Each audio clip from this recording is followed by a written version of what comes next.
அலைக்கடல் துரும்பென அல்லலுறும் வேளையிலே அடைக்கலம் நீயாவாய். அவநம்பிக்கை அம்புகளால் நான் எய்யப்படும் பொழுது நம்பிக்கையின் நங்கூரமாவாய். புனித அந்தோணியாரே. போலகம். தூய அந்தோணியாரின் அன்பு பக்தர்களே, மறுபடியும் திரு அவையினுடைய முதன்மை பொறுப்பாளன் அருட்தந்தை ஜெயப்பிரகாஷ் அவர்கள் பெயராலும் அடியேனின் பெயராலும் அருட்பணிகள் பணியாளர்கள் பெயராலும் அருட் சகோதரிகள் பெயராலும் உங்கள் ஒவ்வொருவருக்கும் புனித அந்தோணியாரின் திருவிழா நல்வாழ்த்துக்களை சொல்லி ஒரு 3/4 மணி நேரம் உங்கள் கொடி பவனியோடு சேர்ந்து அருட்பணியாளர்களும் அருட் சகோதரரும் சென்றோம். மிக அற்புதமாக இருந்தது. வழக்கத்திற்கு மாறாக இந்த சாலைகள் இன்று மந்திரிக்கப்பட்டிருக்கும். வழக்கமாக கொடியேற்றத்தின் பொழுது கொடி மந்திரிக்கப்படும், கொடி மக்கள் மந்திரிக்கப்படுவார்கள். ஆனால் இன்றைக்கு இந்த சாலைகள் மந்திரிக்கப்பட்டிருக்கின்றன என்பது மிக முக்கியம்.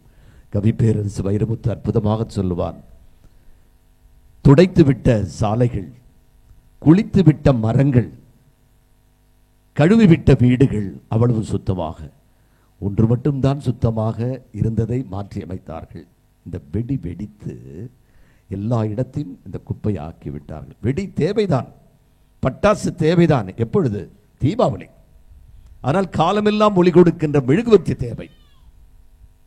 முன்னாள் முதல்வர் டாக்டர் கலைஞர் அவர்களை 1988ஆம் ஆண்டு நெய்வேலியில் சந்தித்த பொழுது சொன்ன வார்த்தை, பட்டாசு தேவைதான் தீபாவளி. ஆனால் மெழுகுவர்த்தி காலமெல்லாம் ஒளி கொடுக்க வேண்டும் என்பதற்காக என்பது மிக முக்கியம். இந்த பட்டாசுக்கும் நமக்கும் ஒரு நெருங்கிய தொடர்பு இருக்கிறது. அடிக்கடி அருட் சகோதரன் சொல்வேன், 1.5 லட்சம் 2 லட்சம் கொடுத்து வெடி வெடித்து இப்படி வீணாக்குகிறார்கள் என்ற ஒரு நெருடல் எனக்கு ஒரு பக்கம் உண்டு. ஆனால் அவ்வளவு வெடிக்கவில்லை இவர்கள். அதை நான் பதிவு செய்கிறேன். வெடி தேவைதான். இந்த நெய்வேலிக்கும் சிவகாசிக்கும் ஒரு தொடர்பு இருக்கிறது. நெய்வேலியில் பார்த்தீங்கன்னா கரியை காசாக்குவாங்க, நிலக்கரியை விற்று காசாக்குவாங்க. ஆனால் சிவகாசி பார்த்தீங்களா, காசை கரியாக்கிடுவாங்க. வெடி வெடிச்சு காசை கரியா. இதுதான் நெய்வேலிக்கும் சிவகாசிக்கும் இருக்கிற தொடர்பு. ஆக இந்த சூழலில் என்னுடைய குரலை எப்பொழுதுமே வலிமையாக காட்டிக் கொண்டிருக்கிற மெர்சி டிவி என் நெருங்கிய நண்பர் ஜெரோம் அவருடைய குழுவினர் இவரோடு இணைந்து இந்த அந்தோணியாருடைய ஆசீர்வாத வாக்கை உங்களோடு பகிர்ந்து கொள்ள வந்திருக்கிறேன். கடந்த 2 மாதங்களாக அந்தோணியார் மேல்நாரியப்பனூர், கோவூர் மேல்நாரியப்பனூர், அந்தோணியார் அக்கரவட்டம், மேலோடுதுறை, அந்தோணியார் காமராஜர் சாலை, இதெல்லாம் அந்தோணியார் பிரசங்கம் வைக்க வேண்டும் வேண்டும் என்பதற்காகவே என் பேரே இப்போ மறந்து போச்சு. அந்தோணி பால்ராஜ்குமார்னு சொல்லிடணும் என்ற ஒரு பயம் எனக்கு இருக்கிறது. ஏனெல்லாம் அந்தோணியாரை பற்றி என்ன சொல்ல வேண்டும் உங்களுக்கு தெரியாதை நான் சொல்ல போவது இல்லை. உங்களுக்கு எல்லாம் தெரியும், இருந்தாலும் தெரியாததை சொல்ல வேண்டும் என்ற முனைப்பு இருந்தாலும் எப்படி சொல்வது? தோன்றி மறையும் காளான்களுக்கும் வீழ்ந்து மடியும் வெட்டில் பூச்சிகளுக்கும் யார் யாருக்கும் உழைத்து தேன் சேர்க்கும் தேனீக்களுக்கும் யார் கண்ணிலும் படாமல் மலரும் காட்டு பூவிற்கும் பரமனின் படைப்பில் ஒரு பணி இருக்கு. படைக்கப்பட்ட அத்தனை பேருக்கும் அற்புதமான ஒரு பணி இருக்கிறது, அன்பு பணி. இந்த அன்பு பணி நம்பிக்கையில் இருக்கிறது என்பதை நம்முடைய புனித அந்தோணியார் குறிப்பிடுகிறார். இவருடைய வாழ்க்கை வரலாற்றில் ஜஸ்ட் 1 மினிட். போர்ச்சுகல் நாட்டில் லிஸ்பன் என்ற ஒரு இடத்துல பிறந்திருக்கிறார். அவருடைய உண்மையான பெயர் ஃபெர்டினாண்ட். 1196 1231 வரை வந்திருக்கிறார். 36 வயது. இந்த கொடிமரம் அந்த அந்தோணியாருடைய வயதுக்கு ஏற்ப கட்டப்பட்டதாக பக்கத்திலிருந்து கூட பேசி கொண்டிருந்தால் பாராட்டுகள். நீங்கள் பார்க்கும்போதெல்லாம் அந்தோணியாருடைய இந்த உலகத்தில் வாழ்ந்த அந்த நாட்களை, வருடங்களை குறிக்கிறது என்பது சந்தோஷமாக இருக்குது. வழக்கமாக அப்படிலாம் யோசிக்க மாட்டாங்க. 36 அடியில் ஒரு கொடிமரம் அந்தோணியார் போலகம், புனித அந்தோணியார் கொடிமரம் என்பது மிக அற்புதமாக. ஆக என் வாழ்வில் பூமரத்தின் நிழல் இல்லை, பொன்னி நதி பாட்டு இல்லை, சந்தன காற்று இல்லை, செந்தமிழ் ஊற்று இல்லை, கவியென்றால் கவிதை பிறக்கவில்லை, விரலென்றால் வீணை பிறக்கவில்லை, ஆனால் இறைவா நீ இருந்தாய் என்பது மிக முக்கியம். ஆக புனித அந்தோணியார் செய்த 13 புதுமைகள் உங்களுக்கு நன்றாக தெரியும். ஒரு நாளைக்கு 13 புதுமைகள்லாம் அவர் செய்யணும். ஒரு நாள் அப்படியே வந்துக்கிட்டே இருக்கிறாரு. இவர் மேலே அந்த தலைவர், நீங்கள் 13 புதுமைகள் மேலே செய்யக்கூடாது. அன்றைக்கி அப்படியே வந்துக்கிட்டே இருந்தால் மேலே ஒரு மத்தையில் வேலை செஞ்சிடும், டமால்னு தலைகீழ வரான். கீழே வரும்போது பார்த்துட்டு ஸ்டாப் அப்படின்ட்டாரு. அப்படியே தலைகீழ வந்தவன் அப்படியே நின்றுட்டான். உடனே பக்கத்தில் சொல்ற, அந்தோனியார் 13 புதுமையில் தான் இன்னைக்கு செய்யணும், இது 14வது புதுமை அப்படின்னு உடனே அவரை கூட்டிகிட்டு போகிறாரு தலைவர்கிட்ட. போன உடனே, தலைவரை இந்த மாதிரி ஒருத்தன் தலைகீழ வந்துக்கிட்டு இருக்கான், 13 புதுமையில் தான் செய்யணும், இது 14வது புதுமை, உங்களுடைய அனுமதி எனக்கு தேவை. நம்மள அந்த சபை தலைவர் கூடயே போனார். அதான் அந்த தலைகீழ நின்றுருக்கிறான். உடனே அந்தோனியார் இந்த புதுமை செய்து அவனை பத்திரமாக கீழே கொண்டு வருகிறார். எல்லாம் இறை திட்டம் என்பதை சொல்லி வாழ்ந்தவர் தான் இந்த புனித அந்தோனியார் என்ற அற்புதமான ஒரு தெய்வீக பாடல் உங்களுடைய கனிவான கவனத்திற்கு. கேளுங்கள். உன் அருளோடு நான் பாட வேண்டும், என் ஒரு பாடல் உன் அன்பில் வெள்ளையாக வேண்டும், மலை மீது உன் தோற்றம் நிலையான பொழுது தினம் அலைப்பாயும் என் நெஞ்சம் கலையானதென்று.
நாம் அள்ளி போட்ட மண்ணெல்லாம் பொன்னாக மாறி இருக்கும் என்று சொன்னால் நம்முடைய கைவண்ணம் அல்ல, கடவுளின் கருணை வெள்ளம்.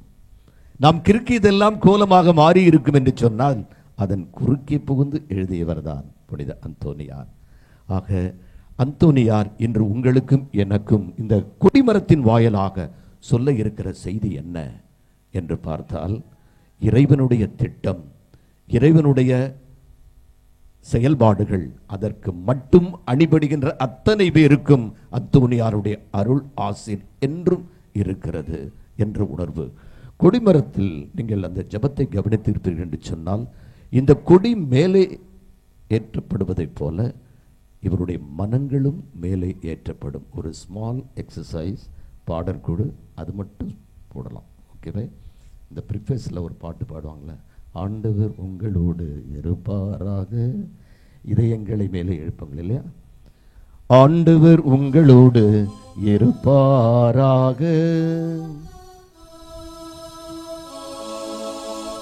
உம்மான்மாவோடும் இருப்பாராக, இதயங்களை மேலே எழுப்புங்கள், ஆண்டவரிடம் எழுப்பியுள்ளோ. நல்லா கவனிச்சிங்கன்னா, இதயங்களை மேலே எழுப்பும் என்று சொன்ன பொழுது எங்கே எழுப்புவதாக நாம் பாடினோம்? ஆண்டவரிடம் எழுப்பி இருக்கிறோம் என்று. இந்த கொடிமரம் மேலே கொடி ஏற்றி இருக்கிறோம் என்று சொன்னால் நம்முடைய மனம் மேலே இருக்க வேண்டும். மனம் மேலே பார்க்கின்ற பொழுது வானம், சூரியன், நிலா, நட்சத்திரங்கள் என்று மேல் நோக்கிய வண்ணமாக இருக்கிறது. நீங்கள் ஏன் மேலே பார்த்து கொண்டிருக்கிறீர்கள்? காரணம், உங்களிடையே இருந்த கிறிஸ்து உயிர்த்தெழுந்து விட்டார் என்ற செய்தியை பாருங்கள். ஆக நம்முடைய மனம் மேலெழுந்த வாரியாக இப்படி பார்க்கின்ற பொழுதுதான் இவன் கருப்பு, இவன் சிகப்பு, இவன் படித்தவன், இவன் படிக்காதவன், இவன் பணக்காரன், இவன் ஏழை, இவன் நல்லவன், இவன் கெட்டவன் என்ற பாகுபாட்டை நீங்களும் நானும் பார்த்து கொண்டிருக்கிறோம். ஆனால் எதை பார்க்க வேண்டும்? இதயங்களை மேலே எழுப்புங்கள் என்ற வார்த்தை ஆண்டவரிடம் மேலே எழுப்பி இருக்கிறோம். ஆண்டவரிடம் எழுப்புவோம். இந்த கொடிமரத்தின் கொடியை பார்க்கின்ற பொழுது நம்முடைய எண்ணங்கள் எல்லாம் மிக உயர்ந்ததாக, வண்ணங்கள் கண்டேன், 100 வாழ்க்கைகள் கண்டேன், கண்டங்கள் கண்டேன், 7 கடல்களும் கண்டேன். என் கண்ணிலே மயங்கி கருத்திலே இருப்பதெல்லாம் இறைவா உன் அன்பு மட்டும்தான். இதுதான். ஆக இந்த சூழலில் எதை பற்றியும் கவலைப்பட வேண்டாம். அந்தோனியாருடைய ஆசீர்வாதம் இருக்கிறது. உங்களுடைய மிகவும் மின்னுகின்ற உங்களுடைய கண்கள் விவிலியத்திற்காக இந்த இறைவாழ்பாட்டில் பங்கெடுக்க வேண்டும் என்று வந்திருக்கிற பாடற்குழுவின் பாடல்களோடு இணைந்து, இணையதளத்தை இணைத்துக் கொண்டிருக்கிற மெர்சி டிவியோடு இணைந்து நம்முடைய பார்வை ஆண்டவரை நோக்கி இருக்க வேண்டும், மேலிருந்த வாரியாக இருக்க வேண்டும் என்பதுதான் மிக முக்கியம். ஆகவே எதை பற்றியுமே கவலைப்படாதில். இறுதியாக இந்த பாடலை கேளுங்களேன்.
Thank you, Father Prakash, for the wonderful timing. மலை பிறந்து தரை வரலும் மாநதிகள் இங்கு உண்டு. தரை பெயர்ந்து நிலை உயரும் காவிரியும் இங்கு உண்டு. ஊருக்கு ஒரு கோயில் உண்டு, ஆளுக்கு ஒரு தெய்வம் உண்டு. நிழல் கொடுக்க மரம் இருந்தும் நிம்மதிதான் யாருக்கு உண்டு. நிலக்கரிக்கு சுரங்கம் உண்டு, மண்ணெண்ணெய் எங்கு உண்டு, நல்ல எண்ணம் எங்கு உண்டு. நம்மிடம் இருக்கிறது இருக்க வேண்டும் என்பதற்காக ஒரு பீரோ வாங்கி கொடுக்கிறோம் என்று சொன்னால் அந்த பீரோவில் நகை, பணம், பத்திரம், ப்ராமிசரி நோட்டு தான் வைப்போம்.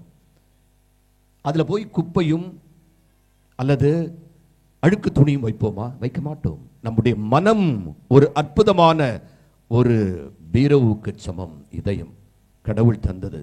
இந்த இதயத்தில் நல்ல எண்ணங்களை, நல்ல மதிப்பீடுகளை, நல்ல விழுமியங்களை, இலட்சியமாய் இலட்சியமை உயிர் மூச்சாய் ஓடுகிற யாருமே தோற்பது கிடையாது என்ற உன்னதமான உணர்வோடு எந்த சூழலிலும் இறைவனை இறுக பற்றி கொண்ட அந்தோனியாரை போன்று தங்கம் வாங்க தங்கம் மயிலுக்கு வாங்க அப்படின்னு சொல்ல. தங்கம் வாங்க தங்கம் மயிலுக்கு வாங்க.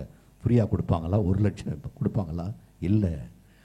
ஆண்டவரின் ஆசீர்வாதத்தை பெற போலகம் புனித அந்தோனியாரின் புண்ணிய பூமிக்கு வாங்க. அந்தோனியாரின் ஆசீர்வாதத்தை பெறுங்கள். இறைவன் உங்களை ஆசீர்வதிப்பார். ஆக உங்கள் வாழ்க்கை வற்றாத நீர்வூற்றை போலவும் நீர்ப்பாய்ச்சலான தோட்டத்தை போலவும் இருப்பதாக என்று சொல்லி அந்தோனியாரை போன்று இறுக இறைவனை பற்றி கொண்டு நம்பிக்கையோடு வாடுகின்ற வரத்தையும் நல்லெண்ணத்தோடு வாடுகின்ற எண்ணத்தையும் இந்த திருப்பலியில் கேட்டு ஜெபிப்போம்.